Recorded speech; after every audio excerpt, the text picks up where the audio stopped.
Bem-vindos ao Grupo Marcos, eu sou Carlos Luiz. Oi, gente, eu sou a Vitória. Estamos no encontro 9, né? Vamos continuar refletindo sobre percepção, sobre o chakra frontal, sobre o ponto magnético que se localiza na testa, didaticamente falando, na testa do corpo espiritual, certo? Que é a dimensão do espírito responsável pelas variadas percepções explicadas no encontro anterior. A situação é muito interessante. O André Luiz está no mundo espiritual, orientado, como sempre acontece, por um espírito superior, e vai observar um moribundo. O sujeito está quase desencarnado. O nome dele é Fernando. Eles começam a observar, o Aniceto começa a falar várias coisas e o André Luiz começa a achar estranho. Porque ele não está vendo. Né? São dois espíritos desencarnados. E como todo espírito encarnado ou desencarnado, cada um percebe segundo a sua capacidade. Então, não é simbólico, não é literatura falar que cada um vê com os olhos que tem, né? Ou cada um vê a beleza com os próprios olhos. Isso é um fato real. Então, estão os dois lá. O André Luiz não vê muito em relação ao Aniceto, né? Porque quanto mais evoluído, mais o espírito vê. Esse é um ponto importante que a gente vai trabalhar hoje. O que é que o Aniceto faz? Ele coloca a mão na frente do André Luiz, na região da testa, e aplica energias. Para quê? Para ampliar a capacidade de percepção do André Luiz. Ele está atuando no chakra da percepção. E aí ele diz: repare a máquina divina do homem, o tabernáculo sagrado que o Senhor permitiu se formasse na terra para a sublime habitação temporária do espírito. Só um parênteses aqui, né? Uma fofoca saudável, né? Fofoca brincadeira, dizer. Esse espírito, a gente já começa a desconfiar, o Aniceto, que ele está ligado às tradições judaicas. Ah, como é que eu percebo isso? Porque eu sou médium? Não. Porque ele usa o termo tabernáculo sagrado, que é um termo muito preciso ligado a toda a tradição do povo judeu. Mas é só uma pequena observação. Vamos em frente. Agora, André, não está você diante de uma demonstração anatômica da ciência terrestre, examinando carne morta e músculos enrijecidos. O que é que ele vai dizer? Olha, o que você vai observar aqui, meu filho, você não está lá no Instituto Médico Legal estudando cadáver, não. Você vai observar outra coisa. E aí diz: observe agora. O olho mortal não poderá contemplar o que se encontra à sua vista nesse instante. Bonito, né, essa cena? É uma lição bonita. O microscópio ainda é pobre, apesar de representar uma nobre conquista para a limitada visão humana. Né? Para mim é uma cena de cinema, é uma cena linda. Né? O espírito chega, né? Coloca a mão na testa do médico recém-desencarnado e diz: olha, o que você vai ver, o olho mortal não poderá contemplar. E aí o André Luiz vai descrever a cooperação magnética do querido mentor, né? Então o André Luiz está, né, tratando como espírito superior, modificar a cena e fui compelido a concentrar todas as minhas energias, a fim de não inutilizar a observação pelo golpe de espanto. O que é que o André Luiz está dizendo? Ele ficou tão espantado que ele disse: calma, deixa eu me concentrar, senão eu vou perder tudo. Ele viu uma cena tão profundamente impactante, né, que ele ficou sem ar, digamos assim, né? Ele ficou impactado. E aí ele precisou: calma, deixa eu me acalmar, senão eu vou botar a perder o que esse amigo está me permitindo ver. Vamos lá, o que é que André Luiz viu? O que é que ele conseguiu narrar do que ele viu? A luz mental, embora fosca, tornara-se mais nítida e o corpo do moribundo agigantou-se, oferecendo-me um espetáculo surpreendente aos olhos ansiosos. Parecia-me o corpo agora maravilhosa usina nos mais íntimos detalhes. O quadro científico era simplesmente estupefativo. Palavra bonita, né? Mas enfim, estava de boca aberta, estava de queixo caído, estava espantado com o que ele estava vendo. Identificava em grandes proporções os 9 sistemas de órgãos da máquina humana: o arcabouço ósseo, a musculatura, a circulação sanguínea, o aparelho de purificação do sangue consubstanciado nos pulmões e nos rins, o sistema linfático, o mecanismo digestivo, o sistema nervoso, as glândulas hormonais e os órgãos do sentido. Só que ele estava vendo tudo isso com uma profundidade de detalhes que nenhum microscópio humano é capaz de mostrar. Tal revelação histológica, está falando de células, é linguagem de médico, né, gente? A gente tem que dar as compensadas. Era diferente de tudo que eu poderia sonhar nos meus trabalhos de medicina. Quer dizer, como quem diz assim, se eu fosse criar uma ficção científica de medicina, não chegava nem perto. Aí assim, ele não vai descrever. Na verdade, ele só vai dar a ideia. Mas ele dá uma pista muito legal que vai servir para a gente hoje. A circulação do sangue semelhava-se ao movimento de canais vitalizadores daquele pequeno mundo de ossos, carnes, água e resíduos. Quer dizer, ele já está comparando o corpo com um mundo. Milhões de organismos microscópicos iam e vinham na corrente empobrecida de glóbulos vermelhos. Eu não vou descrever o resto, porque não é... o capítulo está aí disponível no livro, quem quiser, mas aí eu já vou pular para o final. Quando Aniceto retirou a destra da minha fronte, perdi a possibilidade de prosseguir nas observações do infinitesimal. Quer dizer, ele está observando realidades infinitamente menores do que a do mais poderoso microscópio humano. Minha visão abrangia minúcias muito importantes ao interesse comum. Entretanto, eu estava longe daquele poder de apreensão. Quer dizer, ele está dizendo que milhões de pequenas coisas que ele via, ele não sabia nem o que era, que me transmitiam um mentor amigo ao contato de seu elevado potencial magnético. Isso aqui, gente, primeiro é para a gente entender que é uma interpretação espírita que a gente está fazendo. Quando a gente fala que o chakra frontal é o da percepção, esse é um dos milhares de casos, Peguei só um exemplo para a gente ver que não é apenas a tradição hindu que vai colocar isso. Tá certo? A experiência mediúnica do dia a dia mostra isso também. Mas aí eu peguei um caso do André Luiz, que é um exemplo mais sólido na nossa cultura, merece ser, tá certo? Eu vou agora mostrar uma outra coisa, depois a gente vai voltar, a esses milhões de organismos que o André Luiz passou a ver graças a uma aplicação energética no chakra frontal de um espírito superior, e que ele diz que, apesar de ser tudo muito importante, ele não é capaz de entender tudo. Ele ficou... aquela coisa, ainda precisa se acostumar com aquela realidade para depois ele começar a analisar. Detalhe, essa realidade que ele viu é mágica? Não.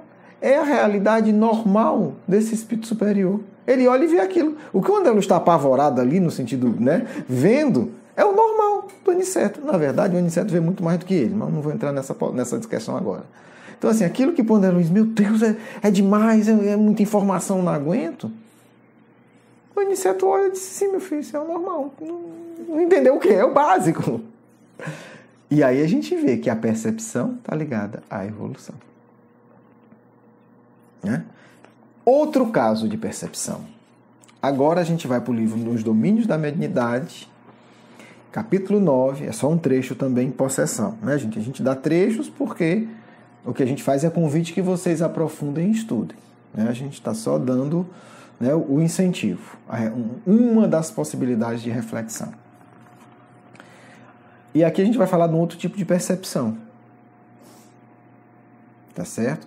Também para fundamentar que quando a gente fala que percepção também está ligada à percepção do passado e das vidas passadas, está ligada ao chakra frontal, não achar que é uma viagem da maionese, resolveu inventar isso. Tá também na obra do André Luiz, além de outros milhares de lugares. Vamos lá. Não vou entrar no mérito do caso, e obviamente é um caso de obsessão profunda e intensa, ao ponto de se chamar de possessão, que é uma obsessão já no seu limite extremo. Em seguida, estão atendendo um caso desse, como se quisesse recolher dados informativos para completar a lição. Então, eles estão estudando um caso obsessivo, mas isso aqui vai situar vocês. Tocou a fronte de Pedro, que é o obsidiado. auscultando-lhe demoradamente. Olha que interessante, um espírito está lá num quadro obsessivo, complexo, muito complexo. O espírito que está com o André Luiz, ele acolhe algumas informações, mas ele diz, eu estou precisando de mais informação desse caso. Estamos falando de um espírito superior. Ele vai fazer o quê? Olha onde é que ele vai pegar a informação. Ele toca, o espírito encosta a mão na testa do Pedro. Tá claro isso, né? André Luiz está lá socorrendo um caso de obsessão com um dos espíritos mentores, né, dele.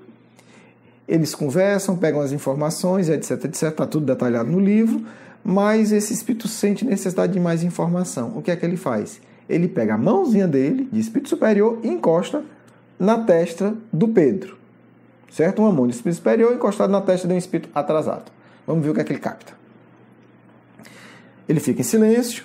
Decorridos alguns instantes, ele informa. Como quem diz, eu vou lhe contar uma parte do que eu captei, encostando a minha mão na testa do Pedro, André. Anota aí para falar para o povo lá da Terra. A luta vem de longe, está falando da obsessão.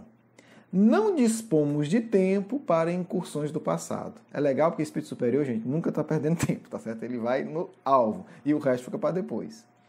Mas de imediato, o que ele está dizendo é o seguinte, gente, eu vi muita coisa, mas eu não vou destrinchar toda a história espiritual dessa obsessão. No momento imediato, podemos reconhecer o verdugo, o obsessor de hoje, como a vítima de ontem. Como quem diz, eu não vou entrar na longa história de perturbação desses dois. Eu vou lhe dar a informação mais necessária para o socorro, André. O que ele está dizendo é isso. Na derradeira metade do século findo, estamos falando de 1850, tá certo? Para situar, porque esse livro é mais ou menos 100 anos depois disso.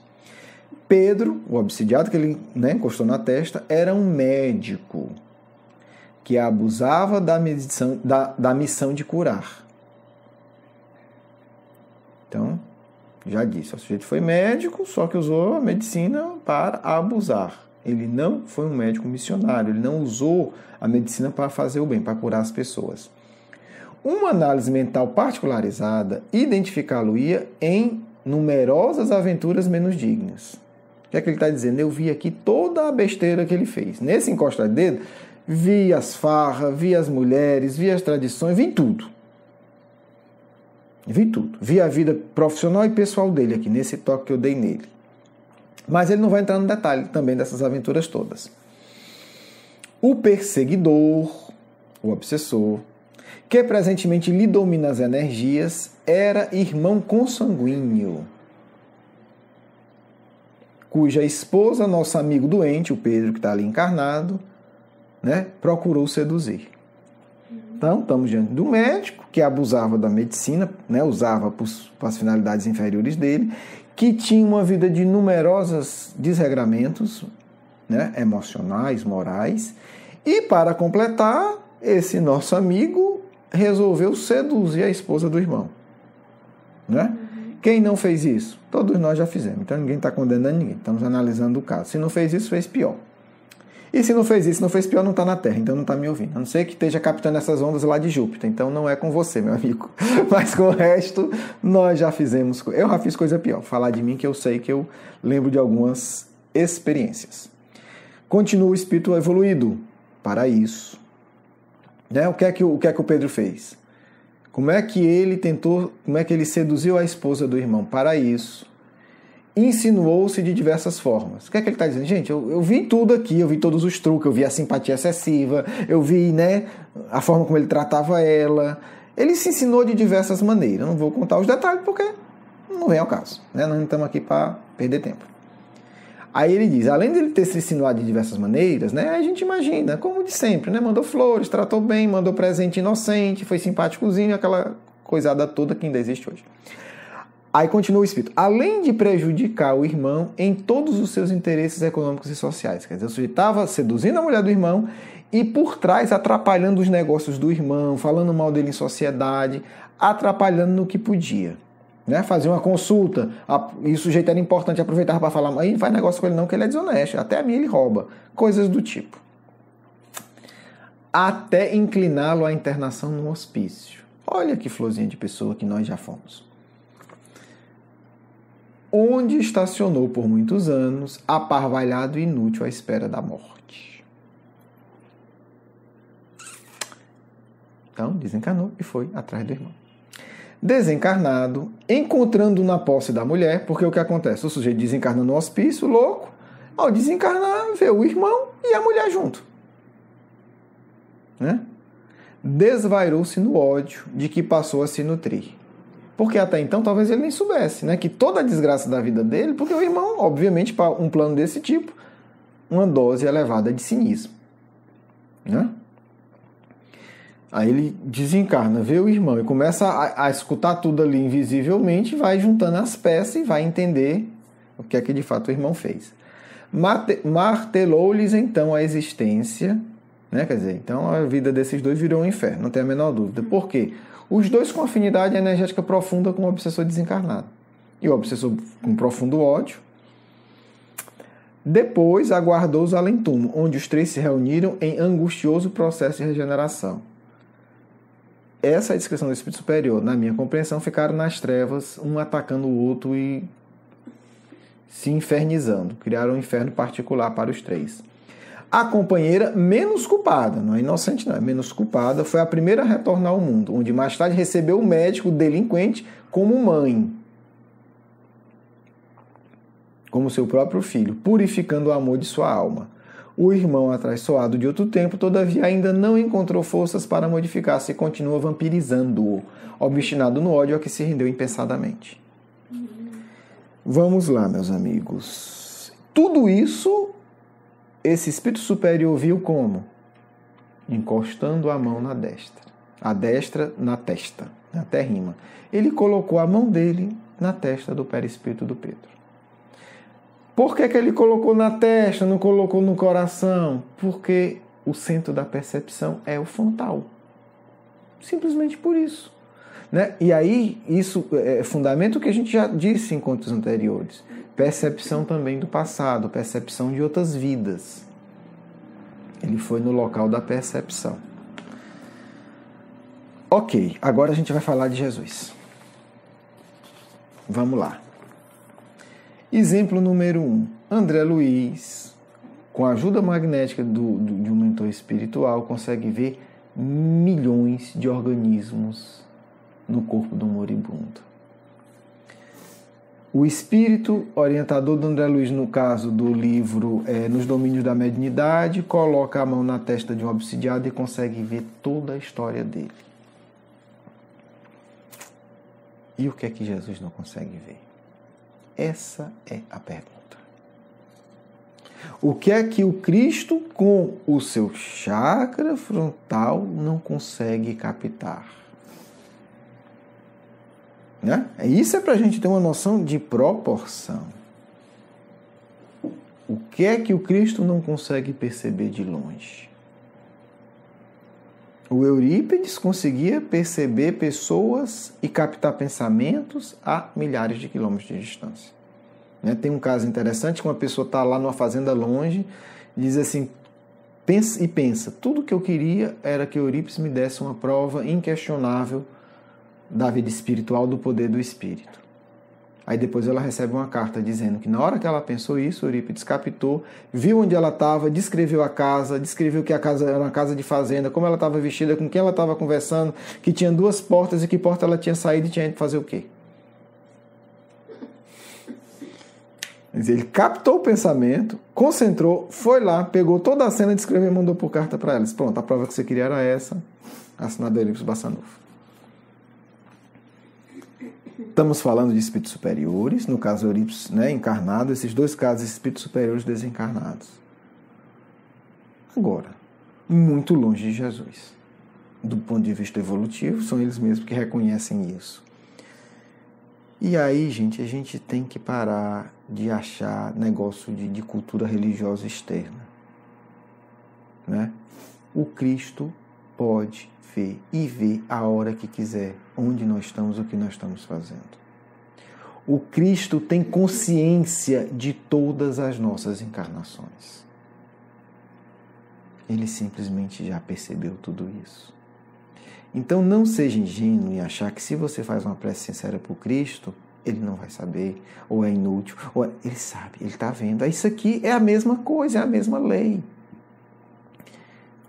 Ora, se o André Luiz é capaz de perceber milhões de seres, pequenos seres no organismo, o Cristo não é capaz de perceber bilhões de espíritos na Terra? Óbvio que sim. Então, a compreensão desse chakra, ele nos ajuda, primeiro, a saber como funciona, o que é possível, e, a partir dessa lógica, partindo de exemplos concretos e particulares, a gente pode projetar, a capacidade de um espírito verdadeiramente evoluído. E aí a gente também pode ir para a gente. O que é que a gente consegue perceber hoje? Quais são as nossas capacidades de percepção? E o que a gente está fazendo com a percepção que a gente já tem agora? Ou você acha que quando o Cristo estava discutindo ali com os fariseus questionando, ele não percebia a intenção de cada um? Ele não percebeu o que as pessoas pensavam? Ele não via qual era o argumento teórico e a intenção por trás do argumento? Por isso que quando, um exemplo muito claro, os fariseus chegam, combinam escondido, armam uma cilada para ele. Aí pergunta: mestre, sabemos que você é sábio, que não teme ninguém, quer dizer, já levantando o tapete para derrubar Jesus, a armadilha. Me diga, é lícito pagar tributo a César? Primeira palavra de Jesus: hipócritas, por que me tentais? Nossa, como é que o sujeito responde desse jeito? Porque ele já tinha visto tudo. Com o seu poder de percepção, ele já tinha visto tudo. Então, ele não vai discutir isso. Ele já viu e já está respondendo. Vocês são hipócritas. É uma postura de um espírito puro. Ele não vai ficar discutindo detalhe. Eu vi você fazendo isso. Não, ele já viu. Já está respondendo. Vocês são hipócritas. Estão me tentando. Isso é uma armadilha. Mas, como quem diz, mas eu não vou cair nela não. Me dê a moeda. O que é que está escrito na moeda? Porque ele está falando de imposto. Aqui é a figura do César. Então dá a César o que é de César. Faça o que é justo. Agora, coragem mesmo, sabendo dessa realidade, me desculpe, é de Madalena. Chegar para o Cristo e dizer: Senhor, pode olhar no meu coração. A minha intenção é sincera. Nós estamos falando da prostituta. Olha que interessante. Por que Jesus tratava as pessoas com uma outra lógica, que não era a lógica social? Por quê? Por que Jesus deixava uma prostituta se aproximar dele e fazer carinho nos pés deles e enxugar os pés dele? E não dava nenhuma intimidade para os religiosos doutores da lei? Já pensaram nisso? Por que a lógica de Jesus tantas vezes nos choca quando a gente compara com a nossa realidade social? Por quê, gente? Por conta da percepção de Jesus. Pela capacidade de perceber dele em profundidade. Por que Jesus via beleza onde todos não viam e via podridão onde todos viam beleza? É isso que muda. É a sua percepção. Então a gente pode dizer que quando o espírito evolui, ele adquire uma paz profunda, não porque ele mudou o mundo, mas porque a percepção do mundo, ele mudou a percepção que ele tem do mundo. Eu acho que essa é a grande lição, Qual é a percepção que nós estamos construindo dentro de nós das pessoas? Qual é a percepção que nós estamos construindo do mundo? Que percepção é essa? O tema da percepção vai perpassar todo o Evangelho e toda a codificação. Ao ponto de Kardec fazer uma afirmação um pouco assustadora, mas está lá, e não é no meio do livro não, é no começo do livro. É antes de começar o livro, Kardec bota a seguinte frase: para Deus, o passado e o futuro são o presente. O que é que ele está falando? De quê? Percepção. Percepção. Demos mais um passo hoje na compreensão do chakra frontal, o chakra da percepção. A percepção. Por isso que é complicado às vezes falar de data com o espírito superior. É outra percepção. Vai acontecer daqui a pouco. 1000 anos, 2000 anos. Quanto mais atrasado o espírito, mais imediatista ele é. É uma medida bem fácil de a gente entender, né? A psicologia trabalha isso, não vou entrar nas pesquisas aqui da psicologia, mas muitos psicólogos defendem que maturidade tem a ver com a percepção do tempo. O imaturo é que quer sempre o prêmio imediato. O maduro é aquele que é capaz de adiar um prazer por algo mais significativo no futuro. Então, maturidade, nesse sentido, está ligada ao chakra frontal, a percepção. Porque o outro percebe bem. Agora, o meu prêmio vai ser esse. Mas se eu souber esperar, meu prêmio vai ser 10.000 vezes esse no futuro. Espírito superior reencarnado é isso. Eu vou enfrentar a dificuldade agora porque eu sei que vai valer a pena por todo sempre. Eu vou renunciar a esse prazer da vaidade, eu vou renunciar a acumular riqueza, eu vou renunciar a isso porque vale mais a pena. Eu vou renunciar a um impulso sexual que eu poderia satisfazer agora, mas seria uma traição. Porque um espírito superior pode sim sentir desejo de trair a esposa ou o marido. Mas ele pode também ter a maturidade de perceber, dizer assim, não. Seria bom, seria. Mas as consequências seriam infelizes. Então eu vou renunciar a esse prazer imediato para conquistar um prazer muito melhor, muito mais profundo e muito mais duradouro. Percepção. Ele percebe que uma opção é melhor do que a outra. Como a percepção dele é ampla, ele consegue perceber a longo prazo. Então, observe que a gente está falando da percepção de micro-organismo, a percepção de milhões de pessoas e a percepção do tempo.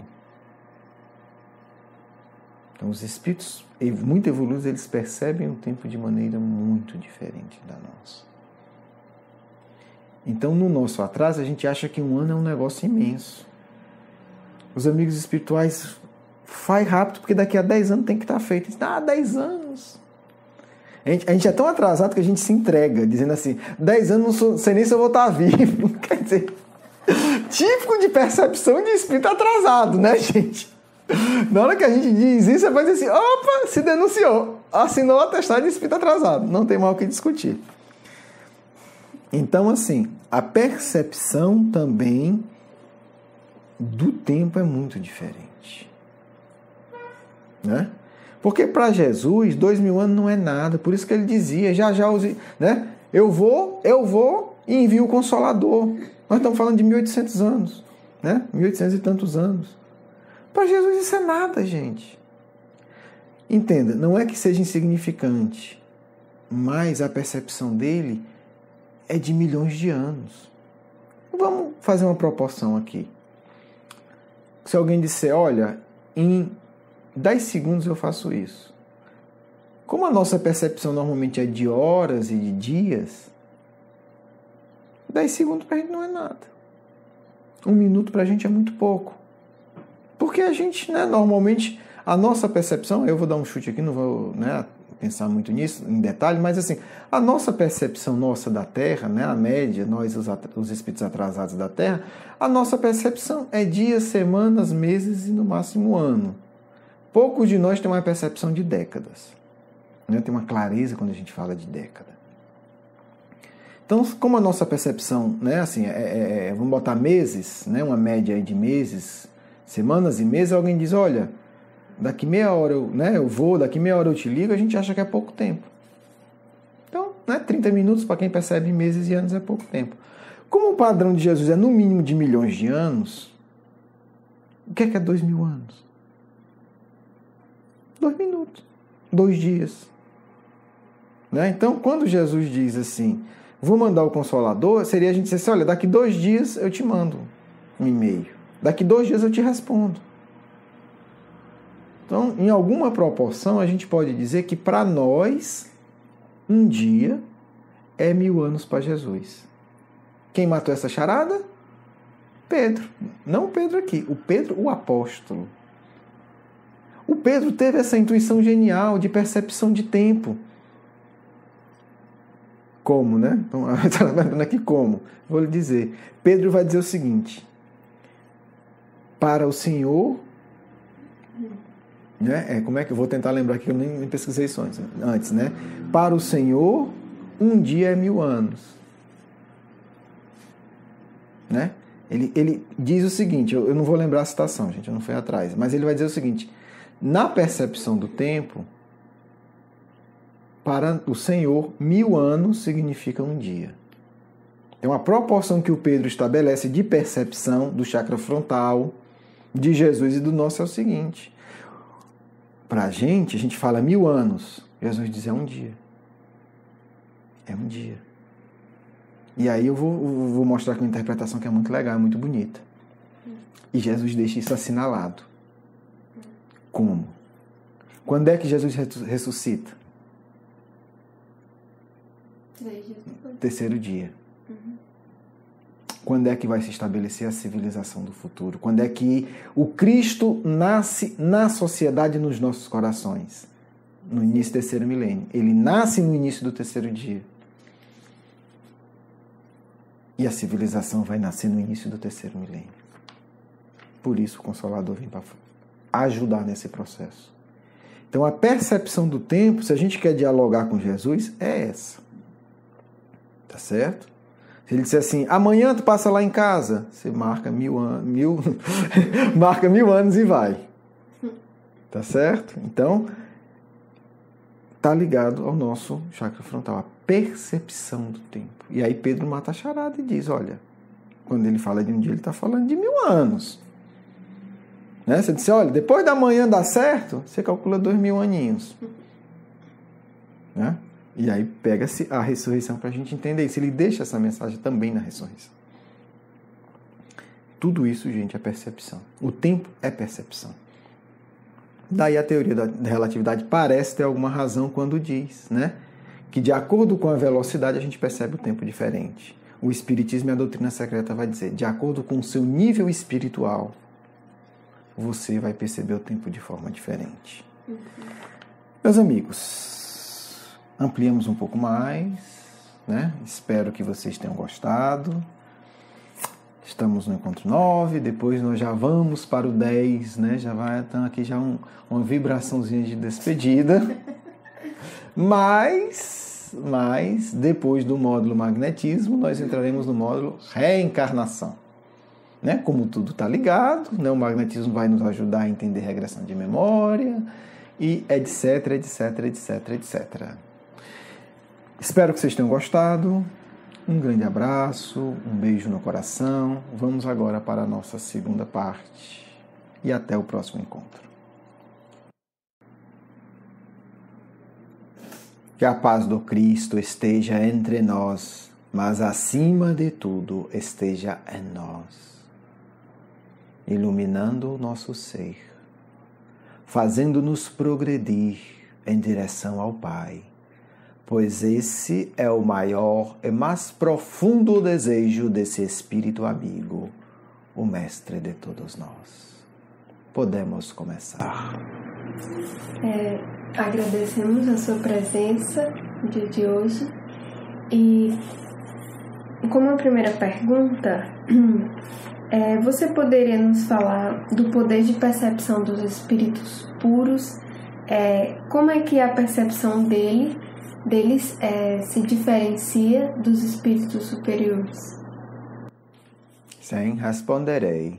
Antes disso, quero deixar aqui minha alegria pela presença em nossas atividades do amigo Bezerra de Menezes.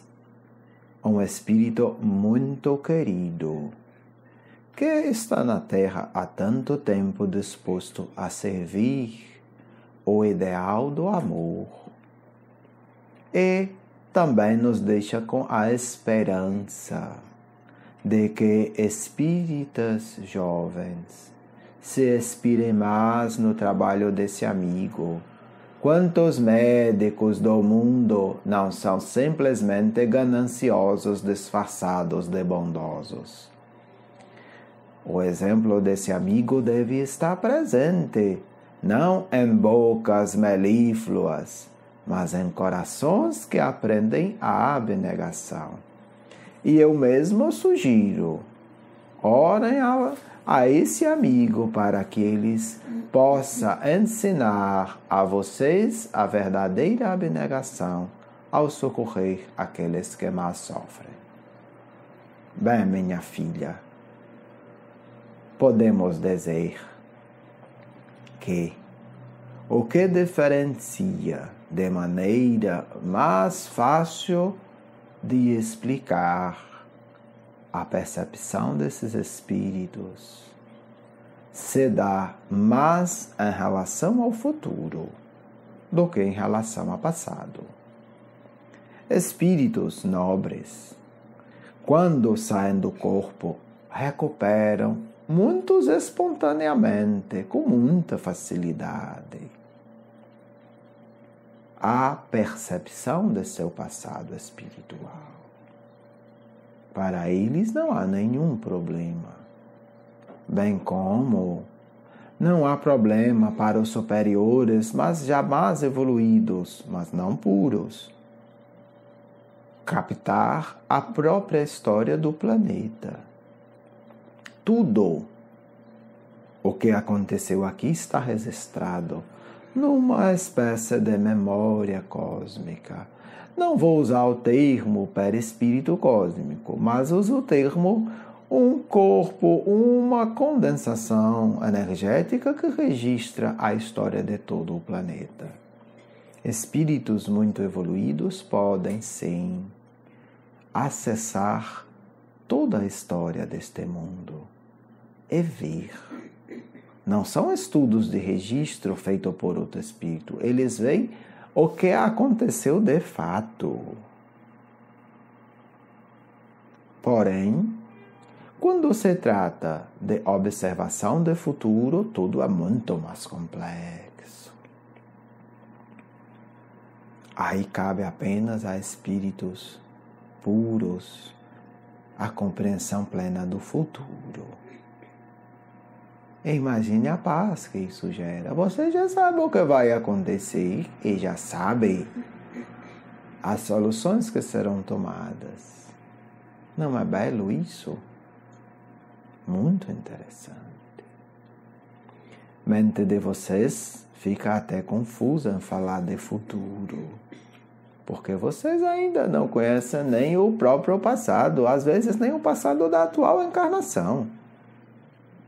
Mas talvez seja importante, sim, que vocês comecem pelo menos a ter parâmetros para entender. Espírito evolui, compreende e vê sua história completa. E vê a história completa da Terra. Isso o prepara para entender futuro. Porque o futuro se desenha como possibilidades. À medida que o espírito evolui, ele entende que quais possibilidades irão se concluir. Talvez alguém diga, mas eu não tenho livre-arbítrio? Sim. Mas vou dar um exemplo muito claro para vocês. Muito claro. Terra evolui. Chega o momento de seleção. Fica fácil para todos nós saber que Terra se tornará um mundo muito melhor. Isso é fácil. Vemos as datas marcantes, vemos planejamentos reencarnatórios em massa, acompanhamos todo esse processo. Isso para nós não há nada de misterioso. Por que isso? Porque entendemos lei de Deus. Deus determina que o planeta chegue a determinado estágio. E isso acontecerá de forma ou outra. Mas, aqueles que não quiserem por conta do livre-arbítrio sairão. Então, para nós, muito fácil prever o futuro da humanidade terrena. Mas muito difícil. Na verdade, para nós é impossível saber o futuro de cada individualidade. Espíritos puros conseguem. Isso nos diferencia deles. Nós conseguimos ver, digamos assim, os traços grandes das sociedades. Sim, conseguimos ver bastante coisa. Espíritos puros, filha, conseguem ver cada indivíduo. Eles sabem o futuro de cada indivíduo.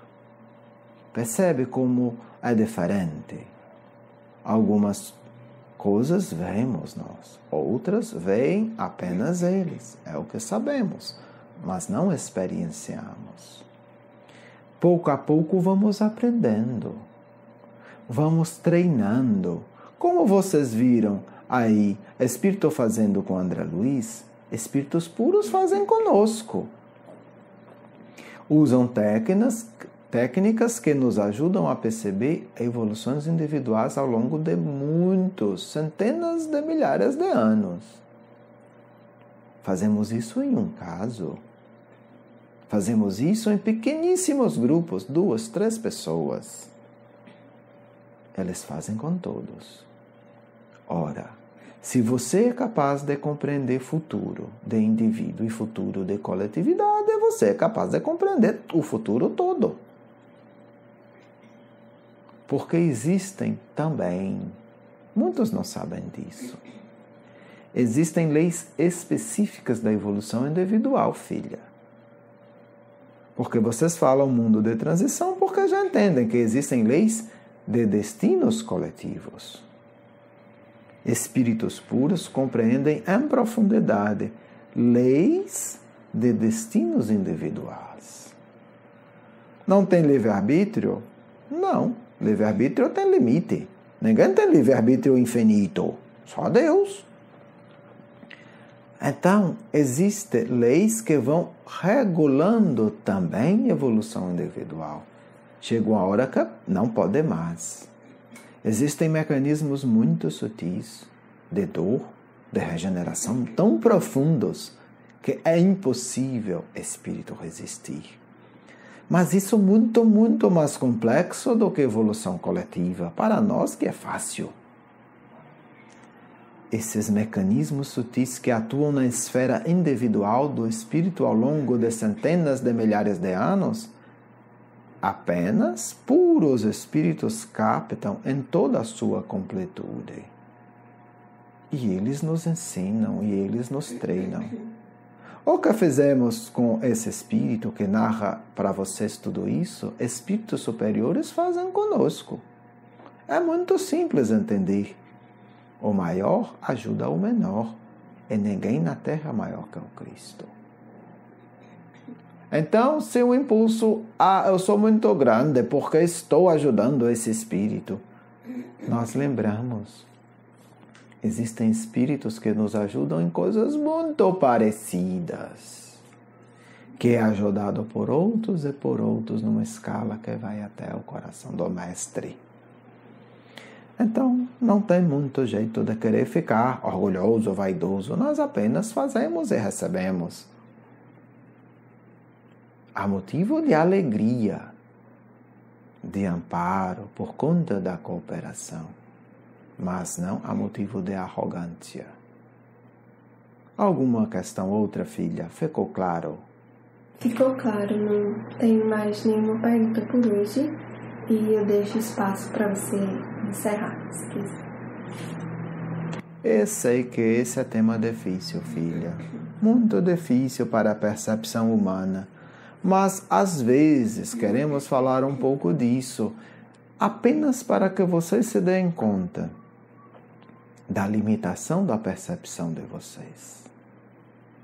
Isso ajuda a ser menos arrogante, menos orgulhoso, porque ajuda pelo menos a ter aquele sentimento: existem coisas que eu não percebo, existem coisas que outros filhos de Deus percebem e eu não percebo nada.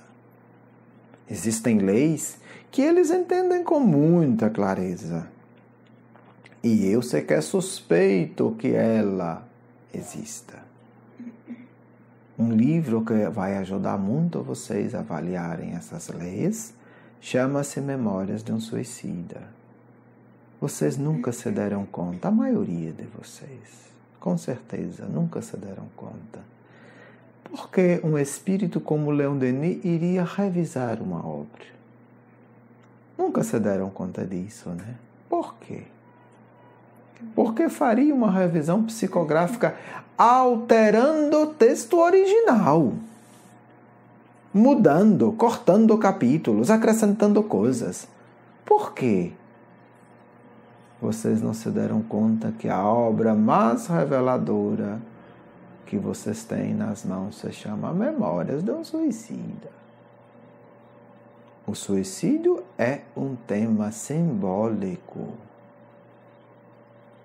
porque o suicídio é o símbolo, ação símbolo, infeliz da negação de Deus.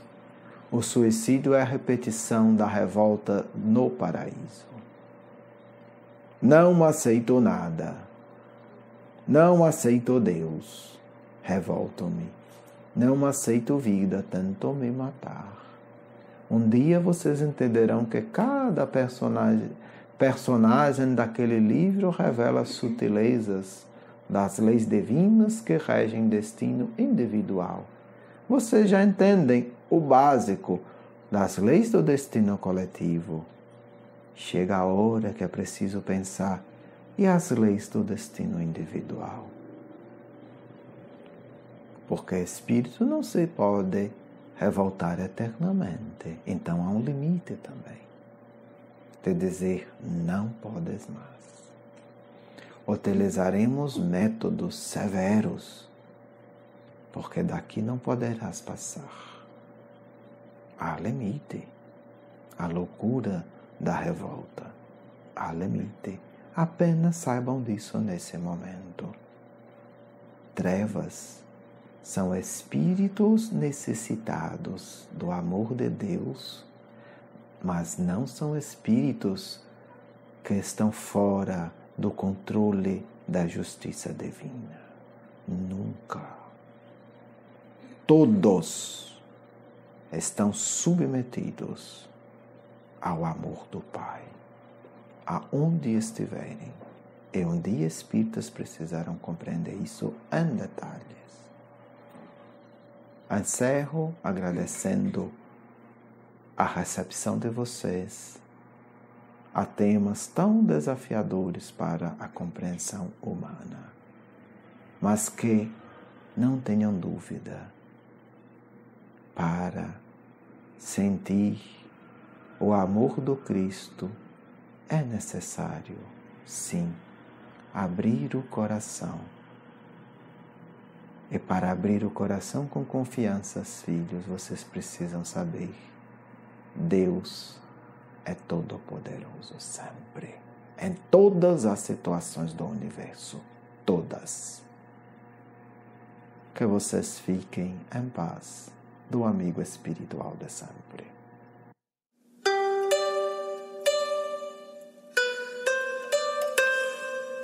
Quero agradecer por você participar de nosso trabalho. Para conhecer mais sobre o curso Educação Espírita, um convite à juventude, sobre os nossos livros e o nosso programa Nova Geração, visite o nosso blog, grupomarcos.com.br. Sua interação é muito importante para todos nós. Aguardamos você. Um forte abraço.